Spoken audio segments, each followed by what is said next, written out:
Coming up on the Elmore Leonard podcast is our conversation with Charles Ardai. Charles is the co-creator and editor of Hard Case Crime. Hard Case Crime is a publishing house devoted to hard-boiled crime fiction, ranging from lost noir masterpieces to new novels by today's most powerful writers, all featuring stunning original cover art. Some of their authors include modern masters like Stephen King, Joyce Carol Oates, Lawrence Block, and Donald Westlake.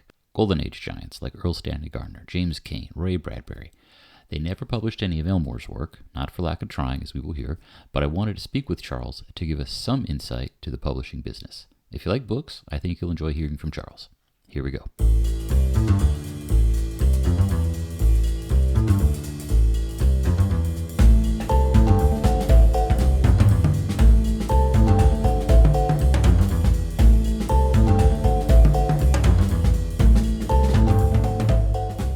So we're here today with Charles Ardai, editor, publisher, occasional author of the Hard Case Crime book series. Welcome to the Elmore Leonard podcast, Charles. How are you today? I'm well. Thank you for having me on the podcast. Elmore Leonard was an author I admired enormously, and getting to talk about him with people who knew him and knew him better than I did is a treat. Well, there's a lot of people who knew him better than me. I got to meet him a couple of times many years ago. I want to talk to you obviously about Elmore, obviously about his work, his impact. I'm curious about all these things, but I'm excited to talk to you in particular just because you are involved in the day-to-day of book publishing. Mm-hmm. And that's something I read a lot of books. I know nothing about it. So I can tell you anything, and you wouldn't know. Okay. No, I'm delighted to talk about the publishing business or any other aspect of it. First, tell us a little bit about Hard Case. I'm familiar. I love the books. I haven't read all of them, but I've read many of them, and I love the fact that they are paperbacks, and they have great artwork, and they have great authors, old and new. But tell us a little bit about Hard Case, and tell us a little bit about the publishing industry. Sure. Thank you very much. Hard Case Crime was a labor of love that my friend Max Phillips and I kicked off about 20 years ago. We were sitting in the Algonquin, a fabled literary hangout, although from another century. This was another century. This was probably, not quite. It was, I think, the winter of 2001. And we had worked together on an internet startup of all random things, a company called Juno. Max, in addition to being a very gifted novelist, is an even more gifted graphic designer, and he had done a variety of graphic design for Juno, and I had founded the company, and we had sold it to a competitor, merged it with a competitor, and we went out for drinks and talked about what we might want to do next. And one thing we both loved were the old paperback crime novels that we grew up reading, even though we were too young to write for the old lines like Gold Medal and Graphic and Popular Library, but these were the paperback lines that originally published people like John D. MacDonald, for example, and came to prominence after World War II. They also published Elmore Leonard and more recent writers like Donald Westlake, Lawrence Block, these authors whose work we adored, and also authors from the 40s and 50s like Erle Stanley Gardner, Brett Halliday, Mickey Spillane. Sure. He was probably the best-selling of them all. And in the decades that followed, mystery novels never stopped being published, but mystery novels that looked and read like these did. You couldn't go to a bookstore and find a slender paperback of 100 to 200 pages with the sort of painted cover art, sexy, dynamic, mysterious, intriguing, dangerous, that used to be featured on the cover of every paperback. And the paperbacks had mostly migrated from the pocket size we grew up loving to the slightly larger so-called trade paperback format. It was 5 by 8 inches instead of 4 by 7, and you might say, what's an inch? Well, it no longer fits in your pocket. I'm not going to make the joke, don't worry. So we said, after too many drinks, why doesn't anyone publish books like this anymore? Why aren't there paperbacks like this? We would have loved to write for Gold Medal. That was the leading line of paperbacks back in the day. We would have liked to write for them. They don't exist anymore. They were absorbed into a big conglomerate, and nobody publishes Gold Medal books anymore. And we said, why don't we start a line of books that look exactly like this. They aren't air quotey. They're not referential. This isn't Quentin Tarantino doing a modern day gloss on what Pulp Fiction used to be. Imagine if we could create a line of books that looked as if it had launched in the 1940s and just somehow never stopped publishing. It wouldn't be true, but can we capture that feeling, that flavor? And I would probably have forgotten the idea entirely, left to my own devices. But 2 weeks later, Max came to me and he said, "You remember that idea you had when we were out drinking?" And I said, "No. What idea?" And he said, "Well, I remember it, and I dummied up some covers, and I can show you what they look like." And he showed me what the covers looked like, and they looked like hard case crime books, and I fell in love. And I said, if you have created those covers, I've got to create a line of books to go with the covers. And I spent the next year or two pitching everyone in New York publishing. I went to Doubleday, I went to Simon & Schuster, I went to all the different publishing houses, big and small. And they all looked at Max's covers and my plans for which authors we thought we might be able to get into the line. And our notion was we would have half the books in the line be reprints of undeservedly forgotten work from the old days, and half would be brand new books by current authors. And we went to the publishers, and they said, "Oh, my God, those covers are gorgeous. Those are beautiful covers." But the audience of readers interested in old-timey things like this is probably a few thousand, and we're a big publisher. We can't afford to launch a new line of books, as you're proposing, and only sell a few thousand copies. That wouldn't be cost-effective. It wouldn't be profitable. So as much as we admire the work you've done, it's beautiful. We don't want to buy it. Thank you very much. And this went on for a few years. And eventually, I found one of the last remaining independent paperback publishers. There were only two. One was bigger. That was Kensington, which still exists. And one was older, and that was Dorchester, which does not exist anymore. Dorchester Publishing. They were smaller than Kensington, but I think they'd been around longer. And these were the last two companies that were independent publishers of paperbacks. That's all they published, no hardcovers. And Dorchester had an imprint of romance novels in paperback. They had westerns, believe it or not. They had horror and even the occasional techno-thriller, the Tom Clancy style, Hunt for Red October style techno-thriller. But they had no crime fiction.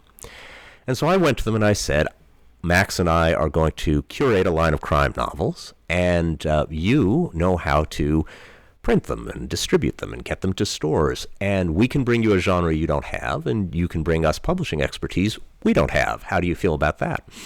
And their first reaction was, "Well, what do we need you for? If we want to start a line of crime novels, we'll just start a line of crime novels." And my answer was, "Yes, but you haven't.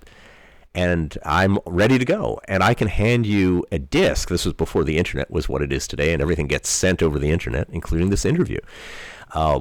Back then, you would put things on a CD-ROM. And I said, "I can give you a CD for each book we want to publish, and all you have to do is push a button." And also you have to put up some money, but that's the minor part.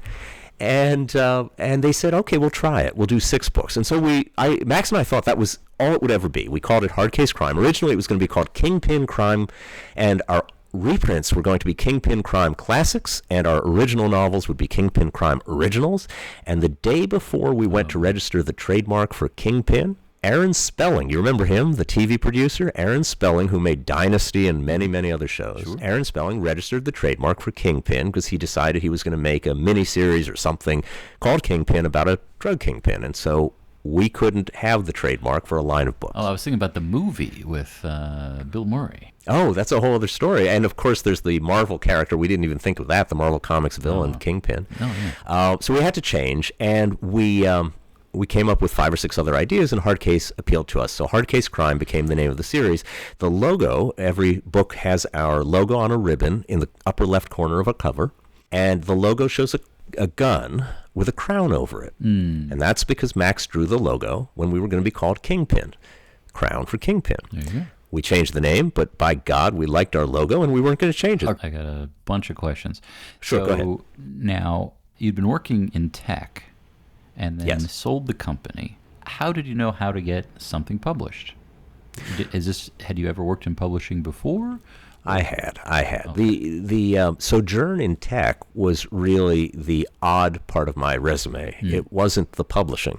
So I started as a teenager writing for magazines. Obviously, the New Yorker wasn't going to publish me at age 13, and neither were any of the other magazines I first approached. But This was around the first boom in video games. This was when Atari came out, and Intellivision and ColecoVision. These are names no one remembers anymore. Now everyone knows Nintendo and Sega, but they don't remember. Maybe they know Atari. In any event, I think they may have forgotten Sega, alas. But they may have forgotten Sega. I remember all these. Sure, go for it. Atari, Coleco, Intellivision, these were the popular game systems of the day. And in the 1980s, there was a boom, briefly, in magazines covering these games. And I think these magazines may have had a hard time getting adult writers to cover this subject. And so I approached them, and I said, I will review video games for you if you let me. And I wrote some samples. It was pure hubris. It was complete chutzpah. But I lived in New York, so all these magazines were published in New York. I just walked in one day. I put on my best pair of short pants. This is literally true. And I walked in the front door, and nobody stopped me. They must have thought I was someone's kid. I was a very short 13-year-old.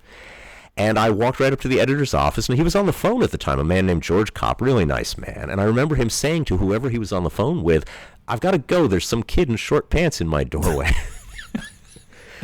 And I said, tell me that's the title of your memoir. That's going to be the title of my memoir. It's better be. And so I started writing for video game magazines in my early teens, and I wrote 250,000 words about video games for a dozen different magazines. What'd you get paid for $50 and $50 and a free game. Whoa! I got to keep the game. Whoa! And I wrote hundreds of these things, so it ended up being a decent amount of money. I remember what happened. Of course, I wrote in 1983, 84. 85, and then there was the crash, and every magazine went under, and the game system stopped producing new games. Atari dumped a bunch of E.T. cartridges in a landfill. Famously, it became a documentary. And I suddenly had no income. But I had filed tax returns. As a 16-year-old, you had no income. Yeah, so it wasn't that I was homeless, but what happened was the IRS sent me a letter. They said, Mr. Ardai, we are in receipt of your tax returns for the calendar year 1983 and 1984 and 1985, but you seem to have not filed a tax return for 1986. Why not? And I responded, I'm 16 years old. The video game magazines went out of business. I have no income. I didn't file a tax return. And they fortunately didn't pursue it beyond that. Hilarious. It was the truth. So I started doing that, and then I loved mystery fiction all my life. As a young reader, I read mystery fiction, and one of the magazines I read was Ellery Queen's Mystery Magazine, which improbably is still publishing today. It was first published in the fall of 1941, so this is now, what is that, 85 years later almost? Yeah. They just published this month their 1,000th issue. How many magazines can say that? Very few. And I read also their sister publication, Alfred Hitchcock's Mystery Magazine, which was started in the 50s. Yeah. And so I desperately wanted to write for them. And I sent stories. Eventually, I started writing fiction. I sent stories to the editor of Ellery Queen, Eleanor Sullivan, who very graciously agreed to take me under her wing. And she took the very first story I ever published was in Ellery Queen. And she edited it within an inch of its life. Every sentence was changed, and it deserved to be. And even edited, it wasn't a very good story, but she saw some potential and kindly took me under her wing and taught me how to be a better writer. How old were you when that happened, and what was the story about? The story was called The Long Day, which is an English translation of the name in Hungarian for Yom Kippur, the Jewish Day of Atonement. Sure. And the premise was that a Jewish burglar burgles a home of a Jewish victim on Yom Kippur.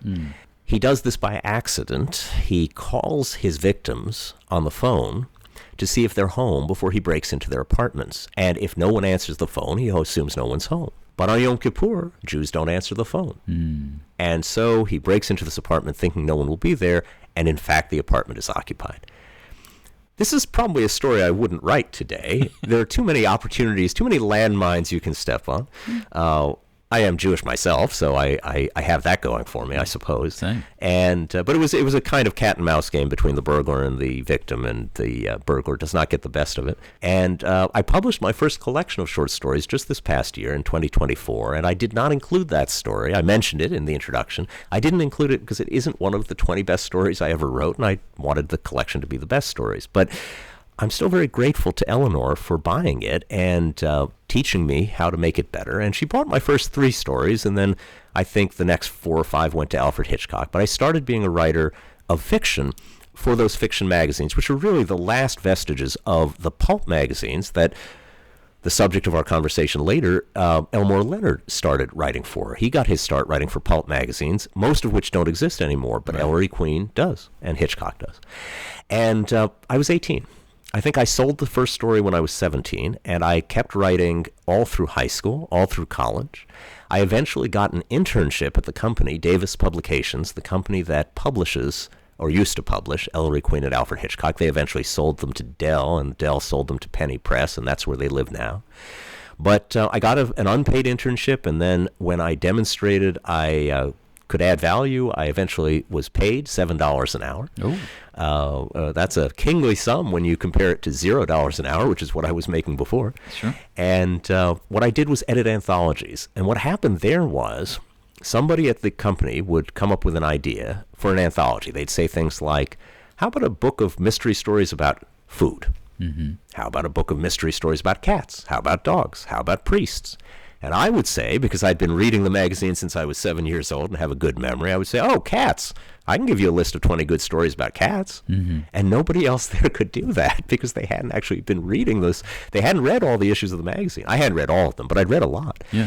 Eleanor could. Eleanor had a very good memory, and she'd been there a long time. But other than Eleanor and me, nobody really knew the back catalog of the magazine. And so I started editing the magazine anthologies, picking the stories. I didn't get credit generally, but I picked the stories, and that was great fun. And so eventually I made myself a little career as an anthologist. I would edit stories, edit anthologies of short stories.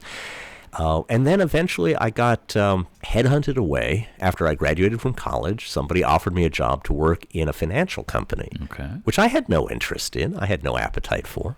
But they paid better than publishing. Publishing notoriously pays the least of, I think, any field in the world, except possibly working for a charitable foundation. I needed a little bit more money. I was supporting myself now. I had to pay my own rent. I wasn't a teenager anymore. And so I left publishing for a few years. I decided I was willing to try it, and I went to work for a financial company. And about 2 years in, this financial company...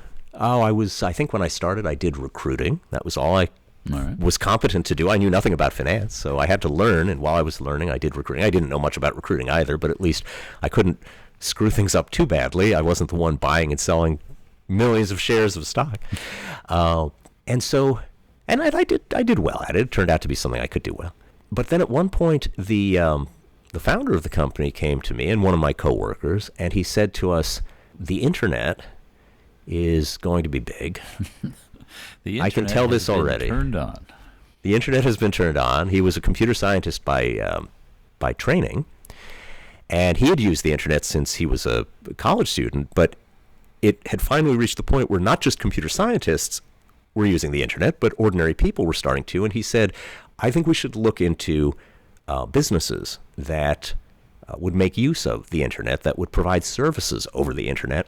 And my coworker, I had 2 coworkers who were assigned different parts of this puzzle. And one of them, my boss said, I want you to look into selling things on the internet. I think people will shop on the internet. He was right.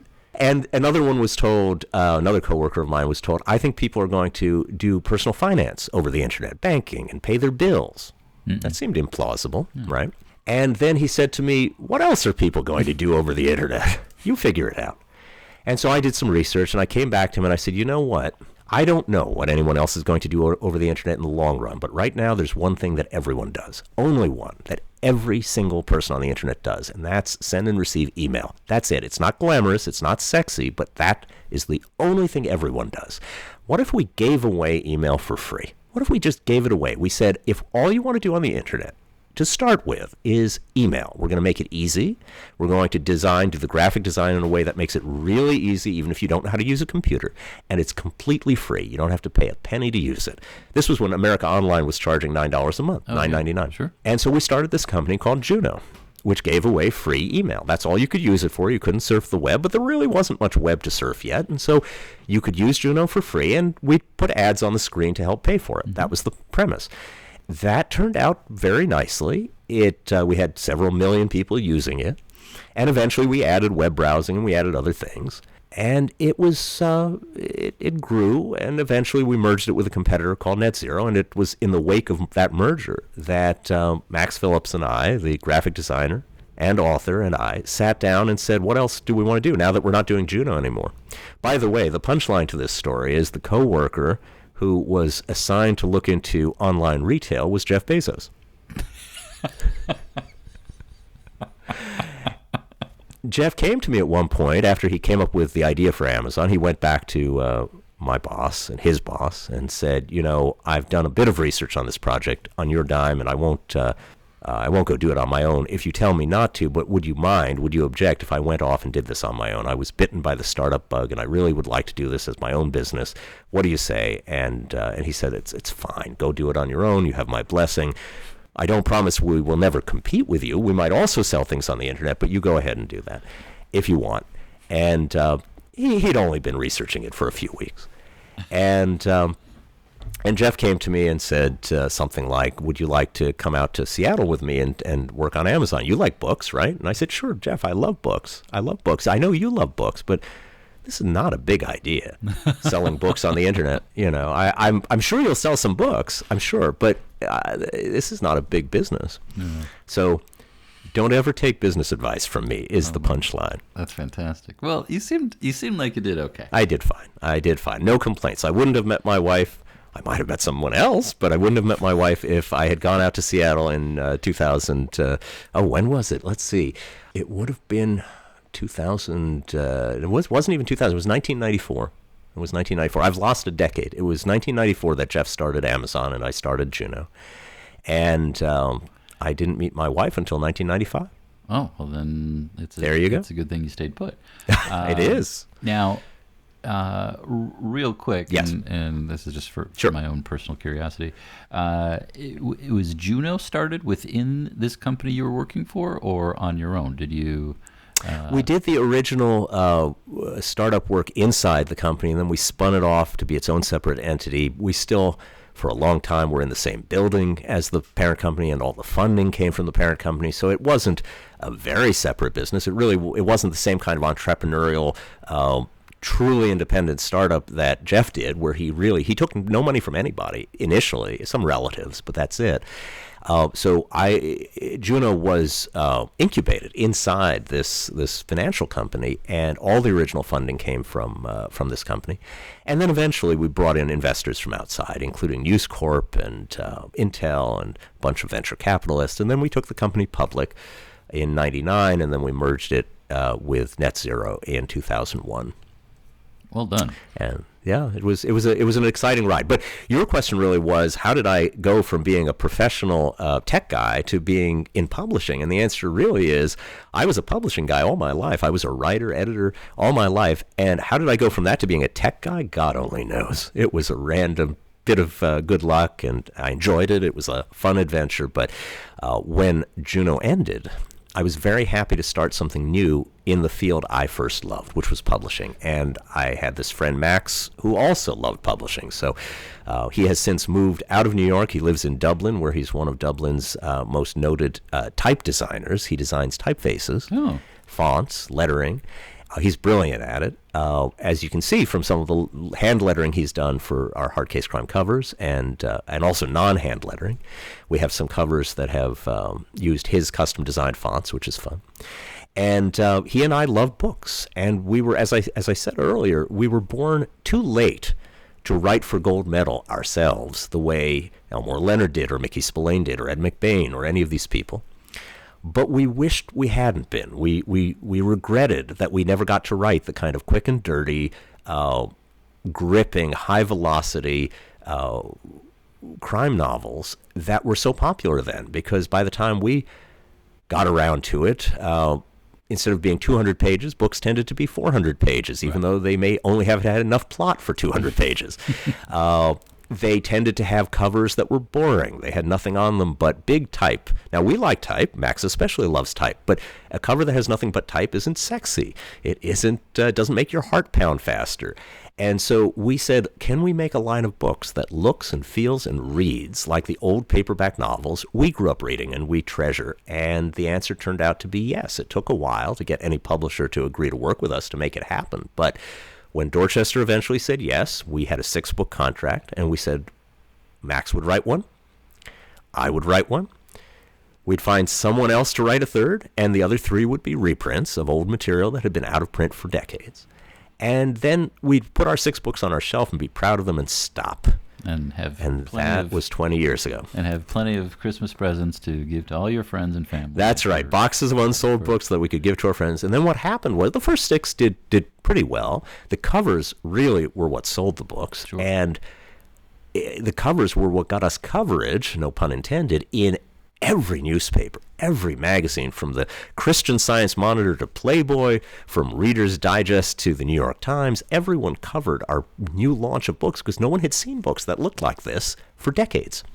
And so we got a lot of attention. And then our 13th book, we had a 6-book deal. Dorchester came back to us and grudgingly said, okay, we'll do another 6. Mm-hmm. But it would almost certainly have stopped after 12. Except that Stephen King got word that we existed, and he liked what we were doing. He really enjoyed it as much as we did. And I had approached him and said, would you consider writing us a blurb that we could put on our covers so that any reader in a bookstore who doesn't know who these old-time writers we're reviving are will see your name, and maybe they'll take a chance on one of our books. If you say something like, I like what these guys are doing, then maybe they'll pick up one of our books, even if they don't know who Cain was, or Peter Rabe, or even Erle Stanley Gardner, who was the best-selling author of all time when he was writing. If they don't remember those names, they sure know yours. Would you help us out? And I sent this letter to Stephen King. I didn't know Stephen King. I sent him a letter through his accountant. I found the name of his accountant. He was on Park Avenue South, right south of Grand Central. I put on my best pair of short pants. That's the same pair of short pants. I dressed properly, and I went in, and I said, could you please send these samples of our books to Stephen King, because I think he's going to like them, because I've read essays he's written about how he grew up reading these same books, and I bet he's going to like them. And then months passed, and we never heard. We didn't expect to hear. I wouldn't have felt bad if he hadn't responded. After all, for heaven's sake, Stephen King is a busy man, and everyone on earth is trying to reach out to him. Sure. And then a few months passed, and I got a call, not from Stephen King, from a man named Chuck Verrill. He said, I'm Chuck Verrill, I'm Stephen King's agent, and Steve asked me to call you to let you know he does not want to write you a blurb. And I said, okay, well, thank you. It's very kind of you to call, at least now I know, because, he said, talking over me, he wants to write you a book instead. And I was just floored. I couldn't believe it, and I tried to act cool, but I was not cool. And that put us on the map. He wrote a book for us called The Colorado Kid, which was the first bestseller we ever published. It was on the New York Times bestseller list. It sold 100 times more copies than any other book we had ever published. Can I ask? It got more publicity. Yeah. Is it gauche to ask how many books it sold? Probably. Yeah.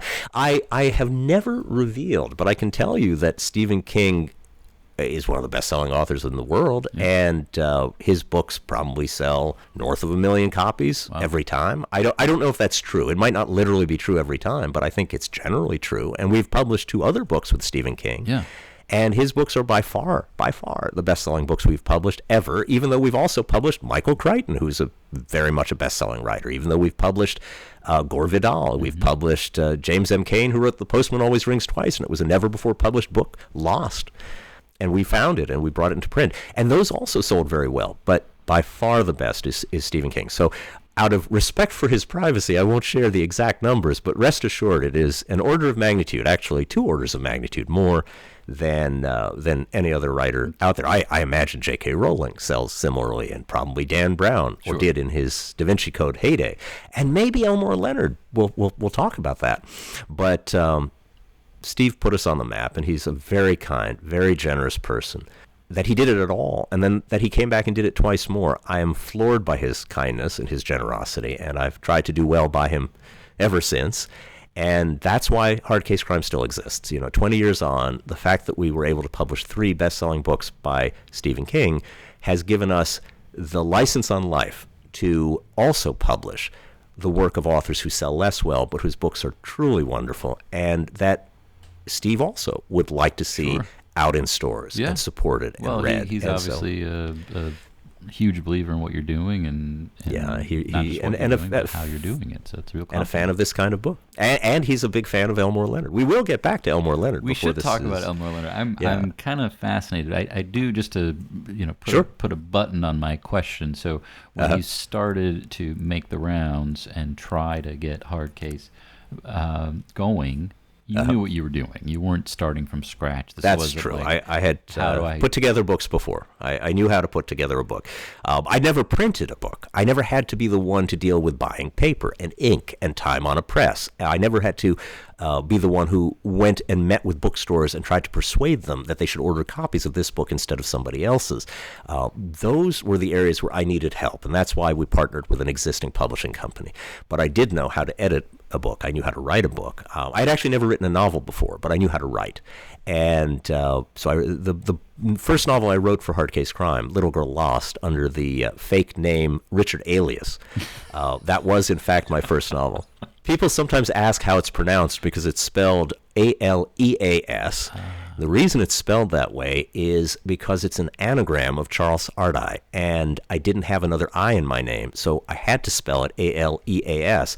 People sometimes ask me, I went on NPR, and they said, how do you pronounce this name? I said, Alias. Oh, and they probably could have guessed that was why. Say that, you open up your desk drawer and you find a 200-page beautiful novel sitting there. Max sends you an email. Hey, look at this cover art I just made. Use it if you want it. I don't care. Gotta go buy. So you have the book, but what's the actual 2 minutes? What are the steps from you have the book itself to getting it on the shelves? Sure. Well, first you have to get the book, and that might come from an agent or it might come just over the transom in the mail. You read it, you like it. If it's ready to go, which most books are not, you send it to a typesetter who takes this Word document and puts it into a piece of typesetting software that makes it look like the pages of a book. If you need to do editorial work on the book before you send it off to the typesetter, you do that with the author, in collaboration with the author. You say to the author, this works except the ending, this works except the beginning. You use too many adverbs. The book is 300 pages and you've got 200 pages of story. Here, let me show you what's not necessary. Let's trim it. The book's mostly good, but every few sentences something's awkward. Let me show you how, just a different pair of eyes. Let me show you which sentences are awkward to me. You send that back to the author. In the end, it's the author's book. And if the author says, I don't want to make these changes, he's free not to make them, and I'm free not to buy the book. But by the time I get to the editorial process, I almost certainly like the book enough to publish it, even if the author makes no changes. But fortunately, most authors are grateful for the help. Most authors are not raging egomaniacs, and they're happy to be collaborative. And so I work with the author to get the book into a shape that I'm happy with. Then I send it to the typesetter. Typesetter sends it back to me. I do a pass where I read through it, and I make sure that there aren't any mistakes remaining, typos or anything else. I make all the lines look nice. A lot of books that are typeset by computer, which is the way it's done these days, as opposed to in the old days when Elmore Leonard got started, it's then done with lead type, little pieces of metal with letters on them, and it was done by a human being. Computers don't have the eye of a human being, and so a computer-generated typeset manuscript will often have what I call gappy lines, a line where the space between the words is too wide, or for that matter too narrow, but usually too wide, and it looks ugly. So I go through every line of every one of our books, massaging each line to make the words look nice on the page. I talk to Max. Now, Max is a graphic designer. He's not an illustrator himself. So with Max, we go out and we commission a piece of art from a painter. And we prefer to work with painters who work traditionally, not digitally. They use actual brushes on actual canvases, oil paint, egg tempera, acrylics. We've worked with some digital artists, but it's pretty rare. And so we find artists who can work in the old style, and we describe the book to them, and we invite them to send sketches of ideas, things that they might like to paint. We pick one that we like, and then a month or two later, they turn in a finished painting, which we have photographed in a photo studio. And then Max lays the type in over the art. So we have art for the cover, and then Max puts the title, the author name, any exciting tagline. We like the old-fashioned taglines there used to be on these books. It says, she was a little taste of heaven and a Big Touch of Hell, something like that. And so we put that on, and we write the back cover copy to sell the book. Then we hand all that material off to our publishing partner. They are the ones who work with the actual printer to get the paper covered with ink and the covers covered with a laminate that makes them look shiny and so on, and ship the books to stores. They have a sales force of their own, or they partner with a bigger company that has a sales force, and they go out and they meet with Barnes & Noble. They meet with Amazon. They say, we've got this great book by Stephen King. How many copies would you like? And these are at book fairs or just all the time? They go to book fairs when there are such things. There's a show called ABA, which is the American Booksellers Association. Used to be called BEA. And there's the London and the Frankfurt Book Fair. So there are book fairs, but the vast majority of this is person to person. You set up a standing appointment with a book buyer at a given bookstore, and you bring a carpet bag full of samples, and you open up the bag and you trot out the books, and you say, on our fall list, we have 20 interesting titles. These are the 20 titles. Which one do you want copies of? It's just like in the old days, except some of it's done by Zoom now, I imagine, instead of in person. Yeah. But that's how they do it. And obviously computers and algorithms play a role now. They look at the author's previous book. How many copies did they sell of that? They make a prediction how many they'll sell of the new one. Back in the day, they didn't do that so much. They didn't have the data, so they couldn't do it. But anyway, that's what happens. And then you print the book. How many copies depends how many orders you have, and you print a few extras in case more copies are needed. You ship the books off to the stores, and you hope for the best. Stores take books on consignment. They don't buy. They take the books, and they pay for the books, but if they don't sell the books, they return them, and they get a refund. Unlike most things, you don't sell loaves of bread on consignment. What's a typical print run? It depends on the book. You might print 1 million copies of a Stephen King book. You might print a few thousand of a book by a first novelist and be lucky to sell that. But it'll range. I think these days, a book selling 10,000 or a few tens of thousands of copies could be a successful book. That doesn't sound like a large number when you compare it to the number of tickets sold by a Hollywood movie, for instance, or even an indie movie often sells far more tickets than that. But the population of people who read passionately, who read novels and read novels more than once a year, is a small population. It's not as small as the people who go to opera or watch Gilbert and Sullivan. Those are even more obscure and old-fashioned practices, but books are becoming a little bit of a niche item. And especially old-fashioned looking books are probably a niche of a niche. So we might sell in the thousands or tens of thousands as opposed to hundreds of thousands or millions, the way a best-selling book would. But we're passionate, and our readers are passionate. And so it may be that the average hard case crime reader buys 50 or 60 of our books. There may not be as many of them, but each one buys more. Yeah. And so with one thing and another, we're still around. That's fantastic. Tell me about how you, I'm guessing like a lot of us, you got to know Elmore first as a fan. What was the book? When did you read it? So Elmore Leonard first came to my attention the way he did, I think, to every reader, and especially reader of crime fiction in the 1980s, because he was by far the biggest name in crime fiction, and he exploded on the scene in the 80s with books like Freaky Deaky and Glitz. I was a little young for those, and I knew they existed. I was conscious of them. I saw them in the store windows,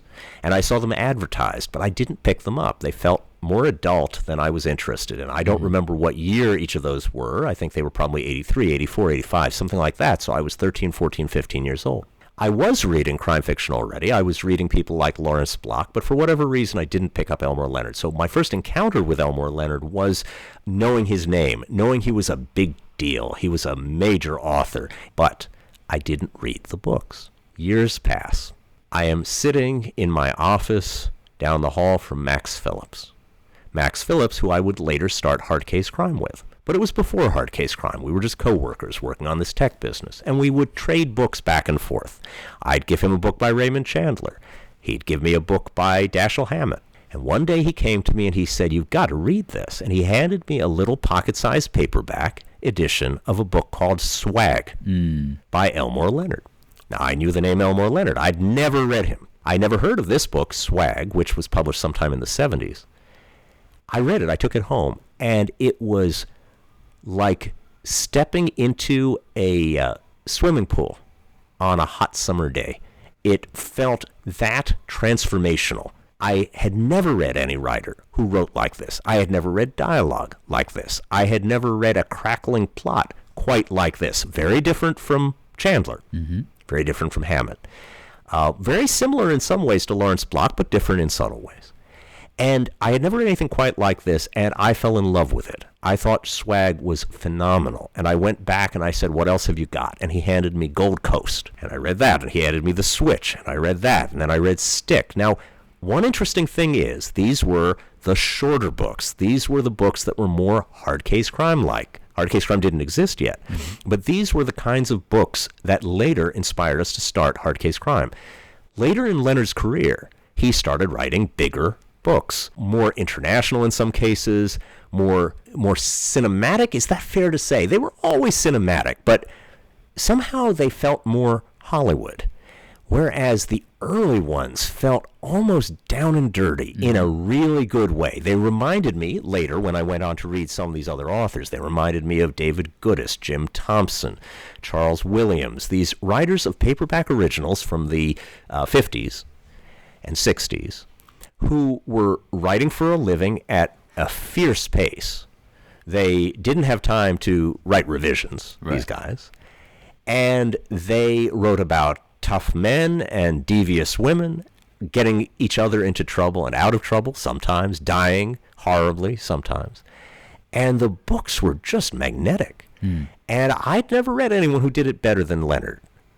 And to this day, I think those early exposures to Leonard, I, of course, later went on and read the others, but those early ones were so tight, so good, and they are still my favorites to this day. I think Swag is still my favorite Elmore Leonard novel, and you can bounce a quarter off that thing like you could off a military sheet.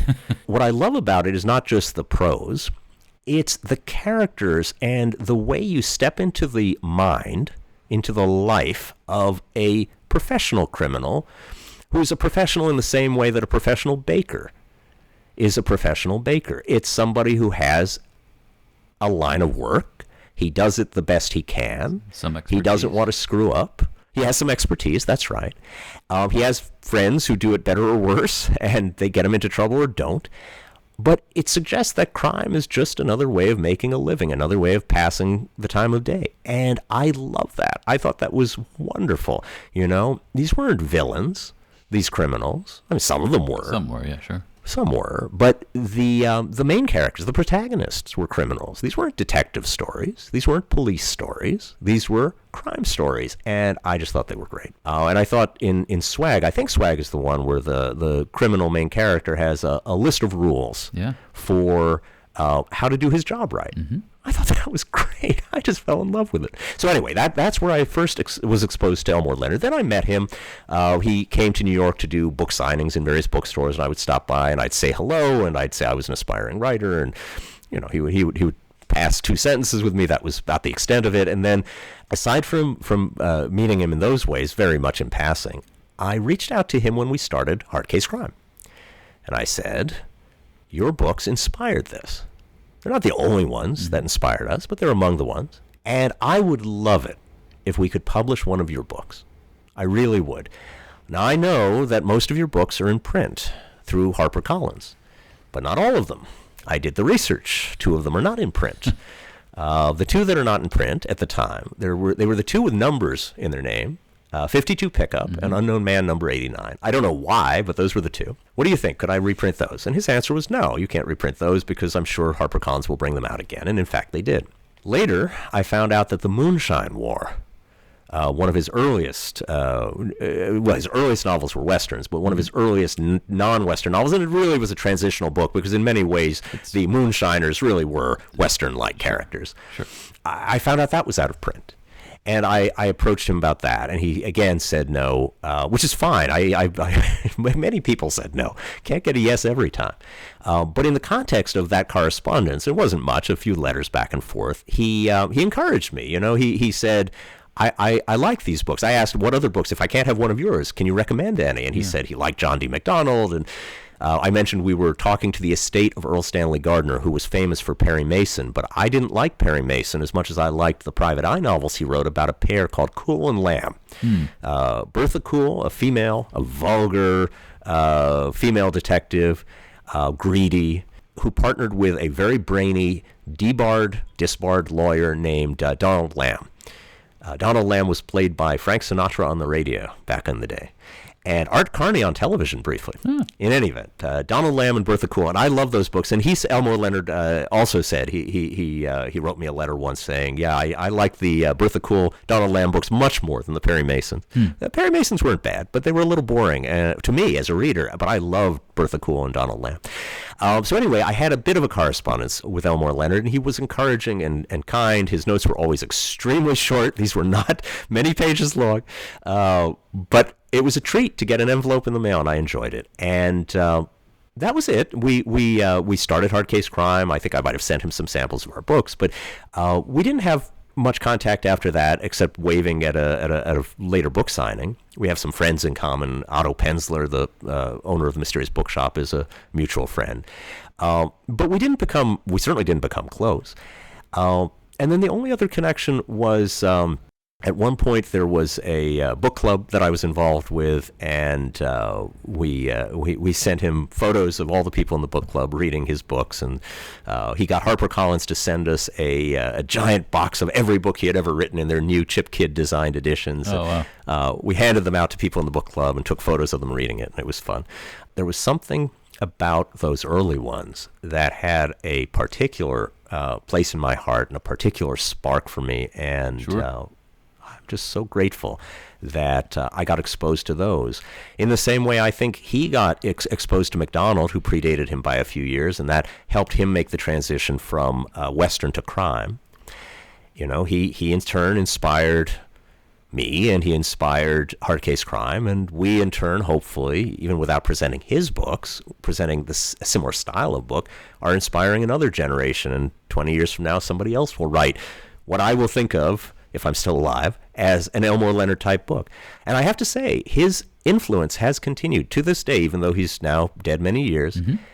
I still get 1,000 submissions a year, and more than any other statement a writer will make in their cover letter when they're submitting a book to Hard Case Crime, more than anyone else who gets cited, more than James Ellroy, more than Chandler, it's Elmore Leonard. A writer will say, this is a book in the Elmore Leonard style. This is in the Elmore Leonard vein. This is a cross between Elmore Leonard and I think that's great. You know, authors are always worried, especially toward the end of their lives, that all the work is for nothing, and when they're gone, their books will go out of print, and people will forget who they were, and often that does happen. But with Elmore Leonard, it hasn't. I've pretty much read everything, but I've been rereading, and what jumps out at me is how modern everything feels, how contemporary everything feels, and I think that is just, I think that's just a testament to his insight into human nature.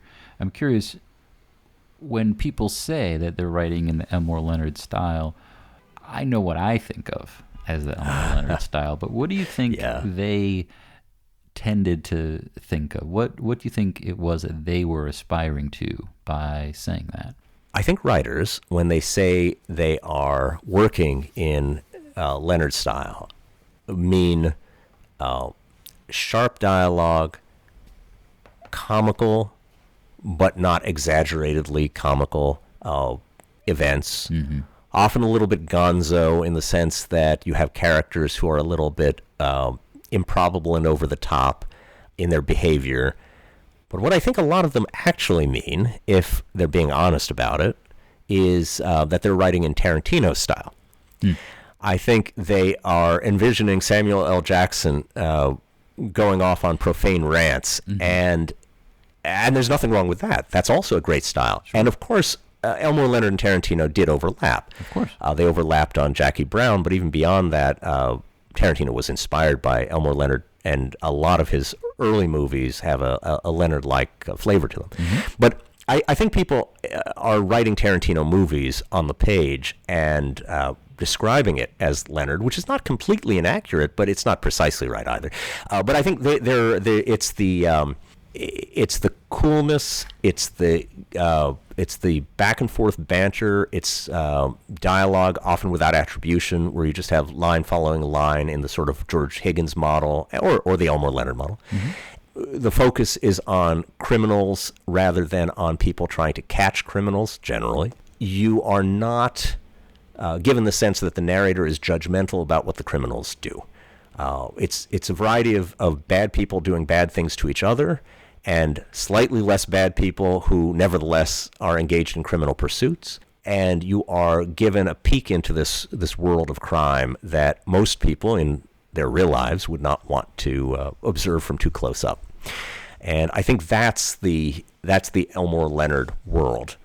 It's your opportunity to dip into the world of crime. And of course, you've had this since on television. I wouldn't describe The Wire as being especially Elmore Leonard-like in terms of its tone. It's much more grave and serious. Yeah. But in terms of observing the world of crime up close and seeing the human side of it and the way even the drug dealers are human beings with kids and biases and bad habits and so on. That is inspired in part, I think, by Elmore Leonard. Elmore Leonard just really opened up the world of criminals and depicting them as people. Exactly, people. Yeah. In all their glory. Yeah, I think, I'm a huge fan of the Coen brothers, and I think that, there's so many, it feels like they're big fans. I know there was For sure. an aborted attempt at an adaptation that didn't quite work out, but you can certainly see his influence all over the place.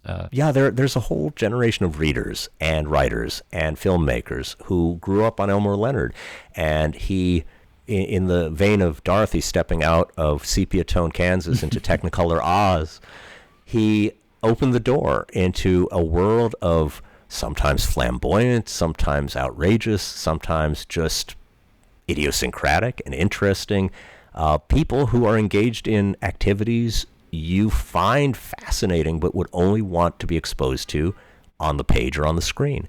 And what a gift that is, When he's writing Westerns, he is showing you the range and the Apache and all these things you couldn't see anywhere else. It's almost like a science fiction writer who takes you into outer space.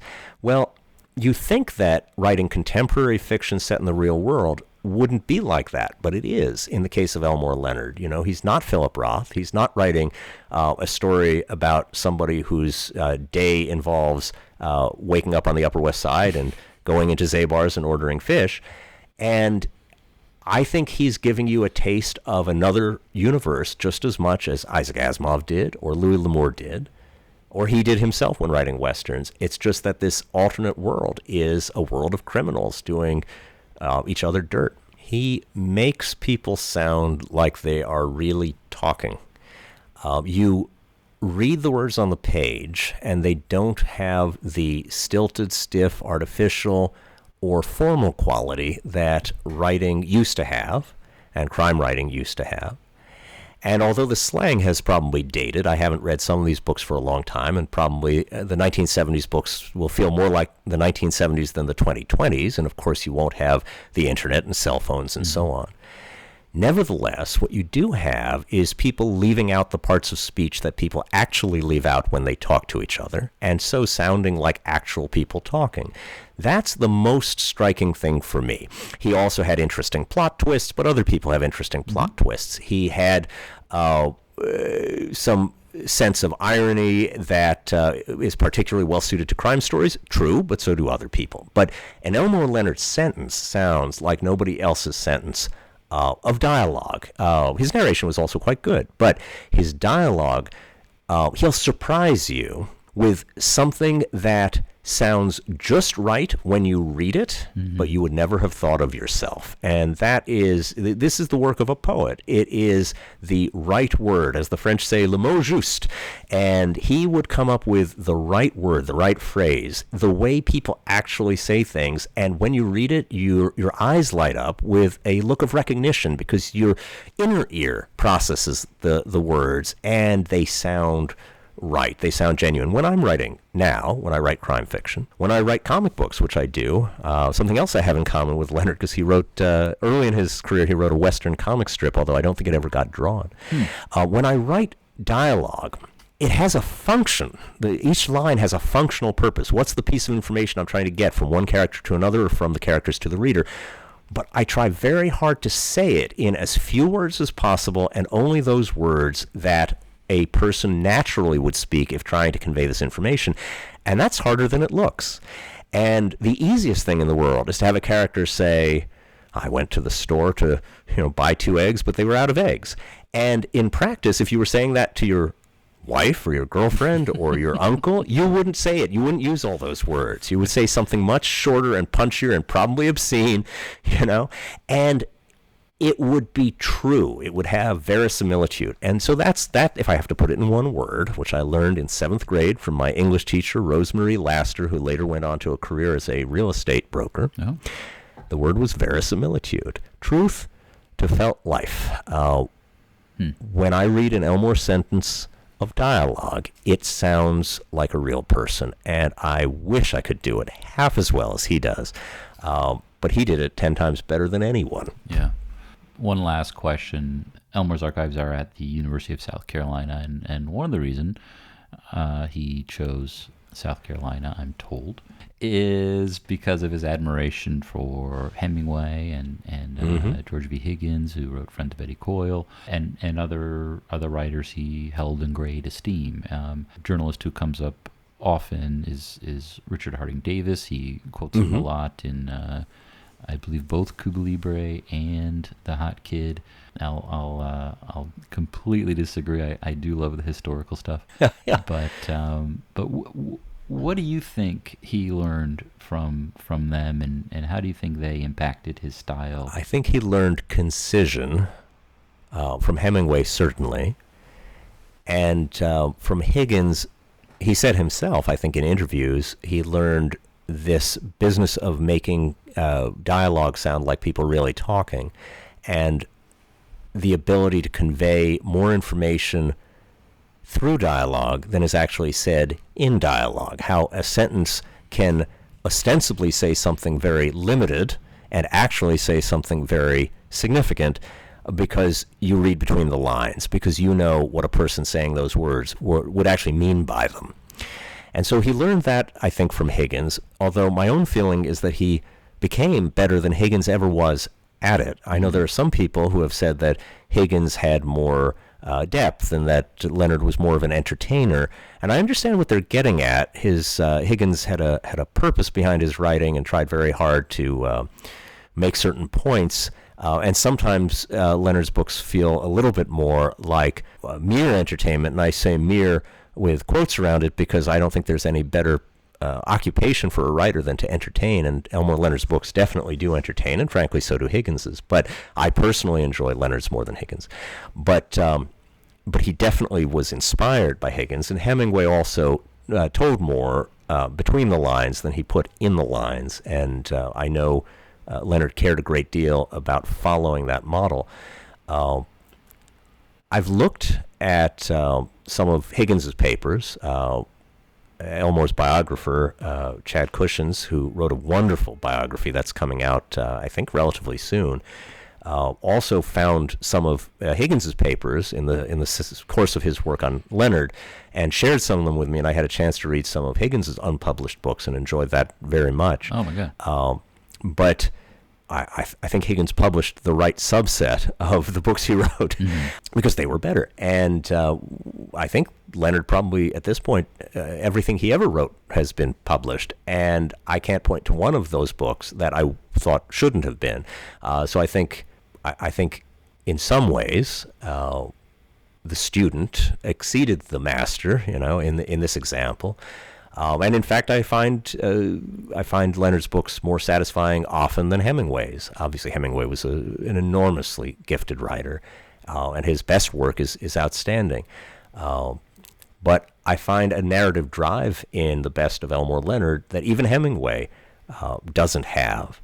And that's worth something. Of course, it all boils down to personal taste and personal preference. But I think it is logical that Elmore Leonard, who spent his career paring things back, would look at these two old masters, and probably others as well, but especially Higgins and Hemingway, and take their example for how to pare things back and how to convey without overstating.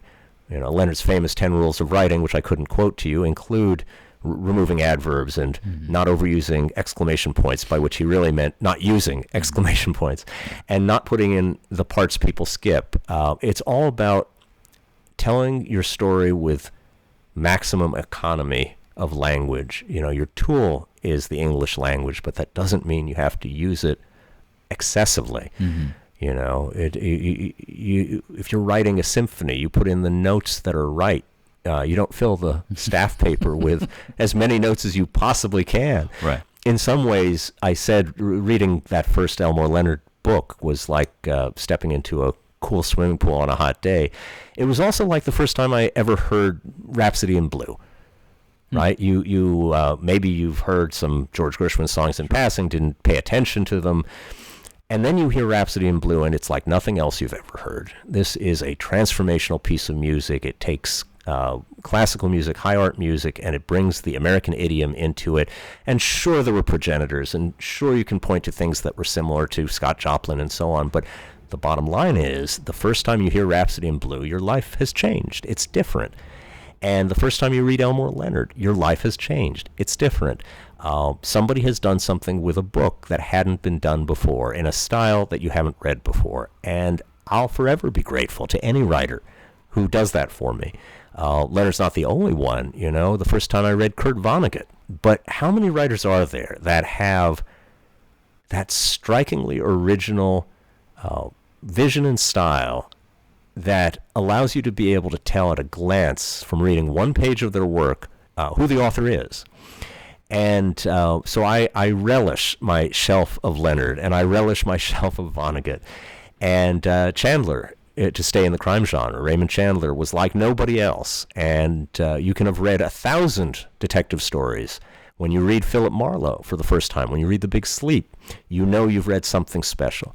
And so I put Elmore Leonard up there in the pantheon alongside such one-of-a-kind, groundbreaking writers as Chandler, and in the broader literary firmament as Vonnegut or Philip Roth, all these people who made books sing.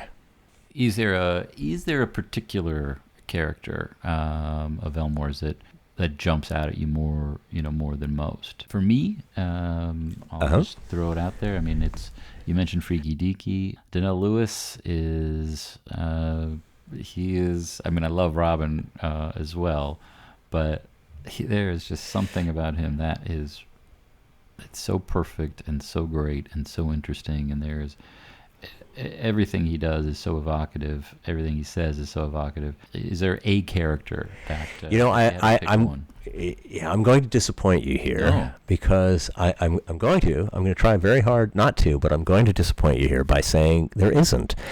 One interesting thing about Leonard, as you read his books, all the characters spring to life on the page, even the minor ones, and you feel you really get to know them over the course of a book.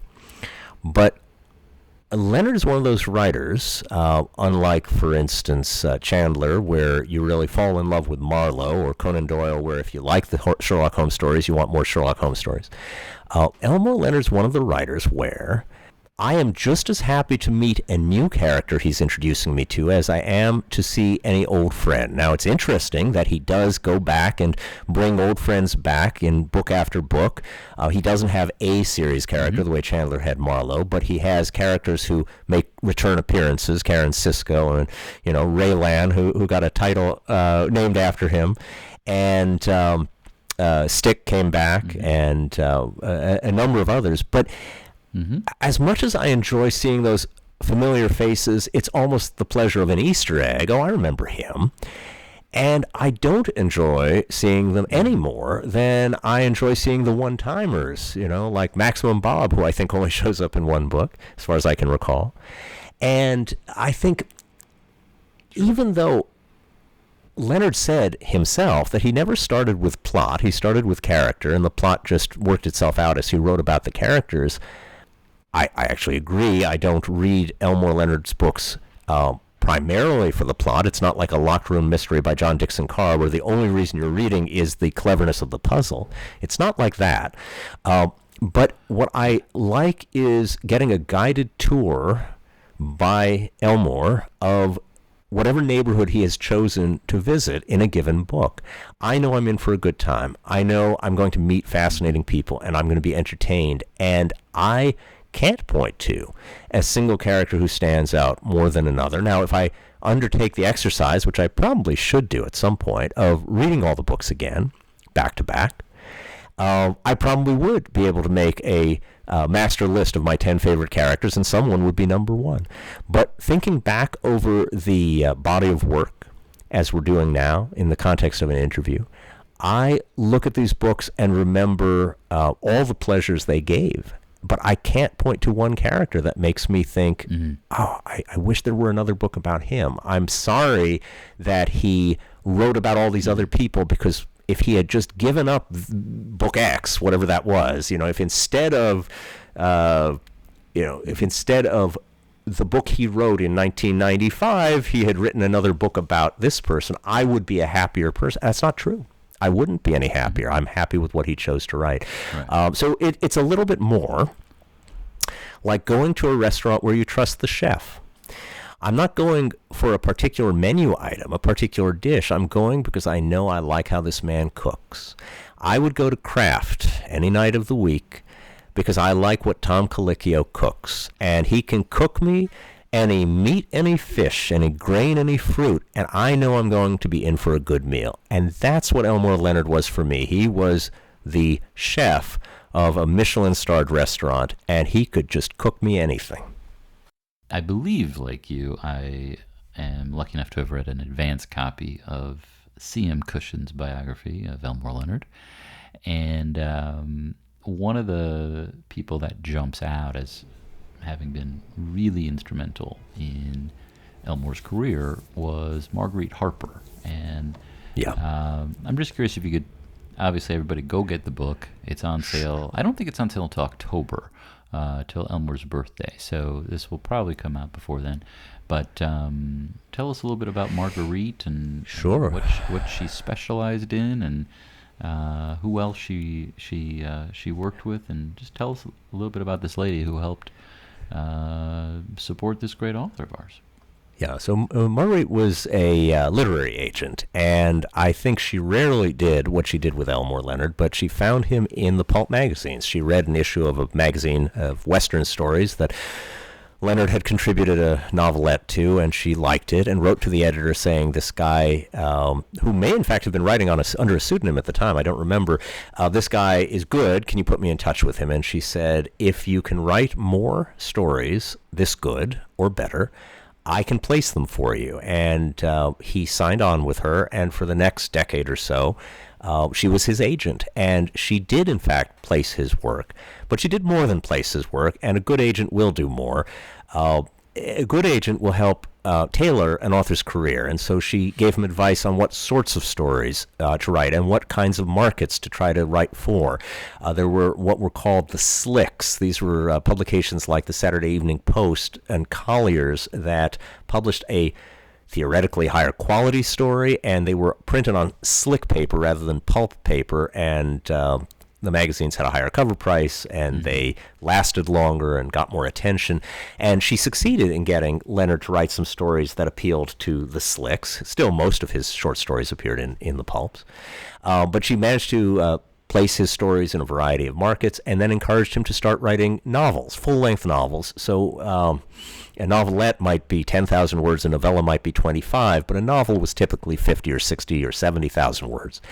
And obviously, he could write shorter, faster. You can write 10,000 words faster than 50, and so it must have been tempting for him to just keep pouring out the kind of work he was already selling, and he knew he had a market for, and she encouraged him to push himself harder and write more ambitious and longer work, and she placed those novels with a variety of publishers, both in the U.S. and abroad. And until her death, I forget what illness she was felled by, but at one point she became too ill to represent him and handed off his representation to a Hollywood agent named H.N. Swanson, known as Swanee to his friends. Yeah. Although he spelled it S-W-A-N-I-E, which drives me crazy because it should have two N's. It doesn't look right, but that's how he spelled it. But H.N. Swanson was the film agent who sold Leonard's work to the movies, and Marguerite sold it to book publishers, but when she got too sick to work, Swanson sold it to book publishers as well, and he was the one who got Elmore Leonard in the 80s his $1 million advances. But she laid the groundwork for it. I think in some ways Swanson was the more high-flying character, and I think he inspired some characters in Get Shorty, or some of the dialogue in Get Shorty. He was a Hollywood type and, big talker. But Marguerite was a book lover. She was a reader first, and she really took seriously the talent of a writer who was still in his formative years. He wasn't yet writing what we think of today as the Elmore Leonard voice. He certainly wasn't writing contemporary fiction set in the modern day.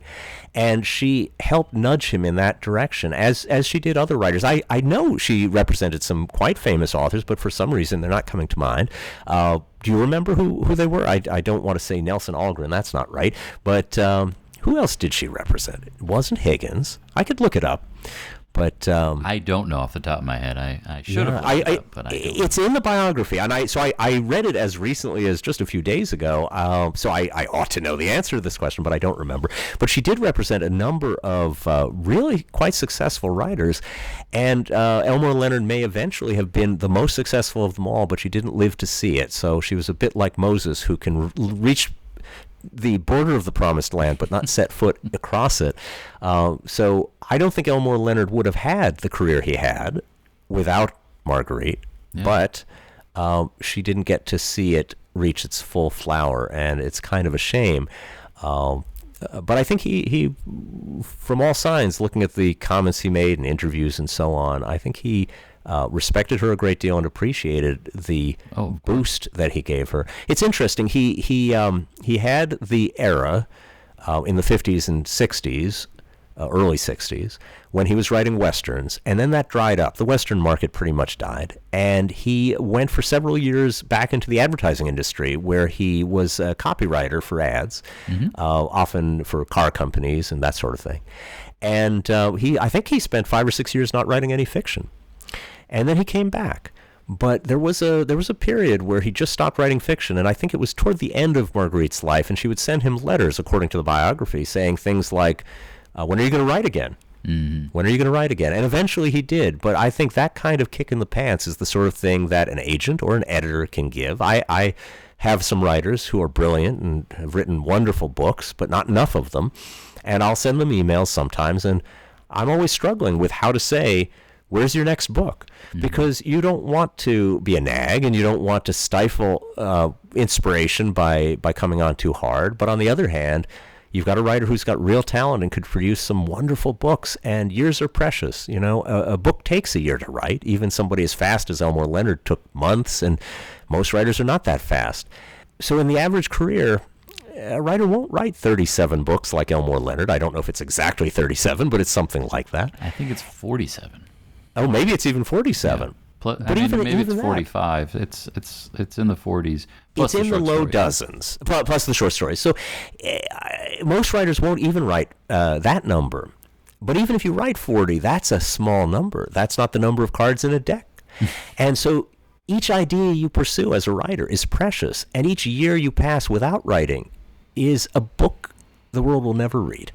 And so I want to be like Marguerite Harper and encourage my writers and give them that view of mortality that is particularly well suited to a crime writer, but really is relevant to all writers. You won't be here forever. Right. And your talent won't necessarily last in the same way that you have it today. So carpe diem, strike while the iron's hot. And those were the lessons I think Marguerite gave to this very industrious fellow who also was struggling with alcoholism and put it behind him successfully. Yeah. And while he was fighting that demon in the bottle, he got less writing done and writing of lower quality. And so He had a number of struggles, but she helped him get past some of those hurdles, and we, as his readers, owe a great debt of thanks to her. You know, hers is not the name on the cover, but his wouldn't have been on any covers without her. It is. It would have been a much different path, and probably a longer and twistier one for sure without her. So at minimum. But who knows how many wonderful ads for Chevrolet we missed. That is true. That is very true. Charles, while we have you, who is somebody that you think we should all be reading that we might not be? I wish everyone who knows Elmore Leonard also knew Lawrence Block. They were rough contemporaries. Leonard was a bit older. Block is still alive, although retired. Block has written more than 100 books. Yeah. He came in at the tail end of the pulp era and did write for some pulp-type magazines, but mostly he wrote paperback originals.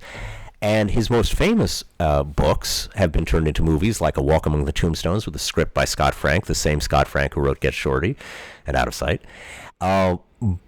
His books are among the few that I consider, at their best, the equal to Leonard's. Slightly different style, but a lot in common. So any fan of Leonard would enjoy Block. He has a series of books about a gentleman burglar named Bernie Rodenbar, who stumbles across murders and has to solve them to clear his own name. He has a series of books about an alcoholic former cop who left the force after accidentally killing a little girl with a stray bullet, and now does work as an unlicensed private eye in Manhattan and fights alcoholism. They're beautiful, stunning books. Isn't that A Walk Among the Tombstones? Yes. Matt Scudder is the main character, played by Liam Neeson. Also the main character of 8 Million Ways to Die, with a script by Oliver Stone, but that's a much, much worse movie, so I don't recommend that you watch that. But the book is excellent. 8 Million Ways to Die and Walk Among the Tombstones are two outstanding Matt Scudder books, but there are about 17 of them, and they're all good. And his standalone novels, as good as Swag, about a man with a list of rules, is Such Men Are Dangerous by Lawrence Block, about a man with a list of rules.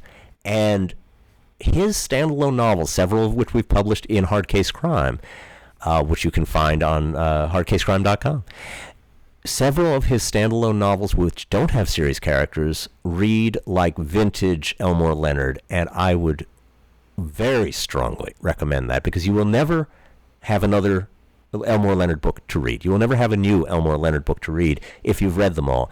But if you haven't read Lawrence Block, you have dozens of truly outstanding books left to discover. I love it. Excellent. Charles, thank you again. This is wonderful. My pleasure. Happy to do it again sometime if you want. The Elmore Leonard Podcast is produced and edited by Judd Rubin. Music by Greg Ahee. Hosted by Judd Rubin and Alex Leonard. Executive produced by Peter Leonard. Copyright 2025, Elmore Leonard, Inc. Please visit us at elmoreleonardofficial.com or send us an email at hello@theelmoreleonardpodcast.com.